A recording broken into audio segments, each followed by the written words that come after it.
Hi folks, if you are new to wet felt making or felting, you may be asking yourself, what is Nuno felt? My name is Nicola Brown, and in this short video, I hope to explain to you what this wonderful technique actually entails.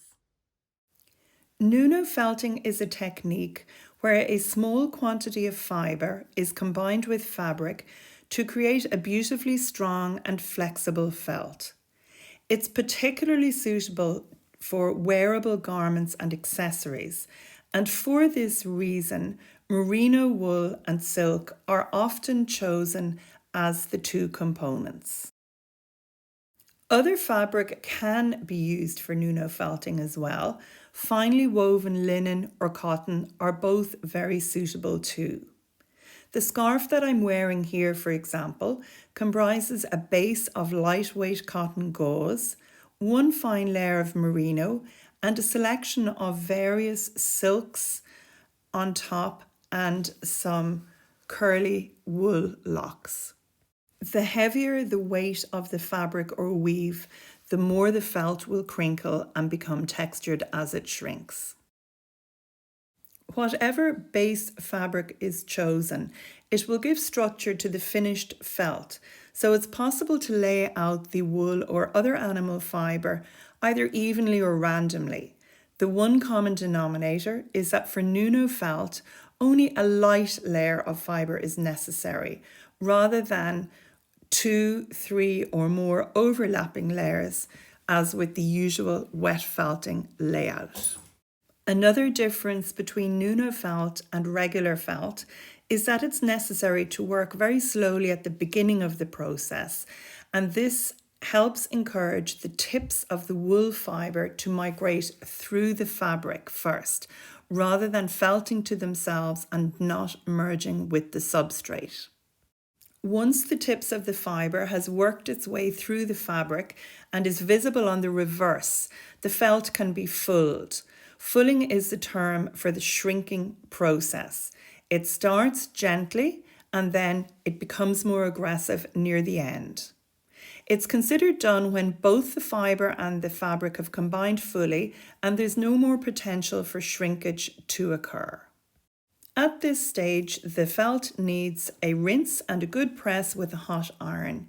Even though the surface may be textured, the iron will make it look even more beautiful. As a new felt maker, I find that a pongé or habitai silk fabric of 5 momme, which is a lightweight, makes an excellent fabric to start with. The wool fibres are easier to work and help migrate through a finer fabric rather than a thicker one. This piece here is actually a little tunic that I felted using a 19.5 micron merino and a pongé silk, a pongé 5 momme. This piece was created seamlessly, working around a resist, and that's something that I'm going to share in videos also. But for the purpose of this sample, I just want to show you how soft and flexible this piece is. It's really light to wear, and in fact it's reversible. So the other side is plain wool and this side has also got the silk fabric.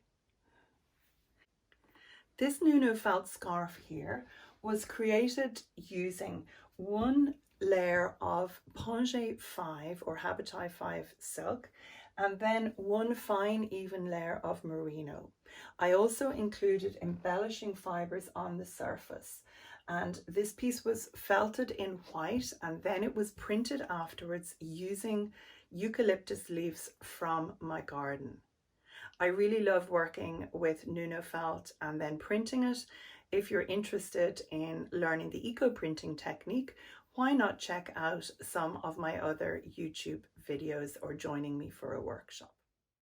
To conclude, Nuno felting is a fascinating process where fibre and fabric are combined to form a soft, flexible and textured felt. I usually work myself with merino and silk, although it's possible to felt with a wide selection of different fabrics and fibre. If you have never felted before and are interested in learning the basics of wet felt making, why not check out my full YouTube tutorial about creating flat felt?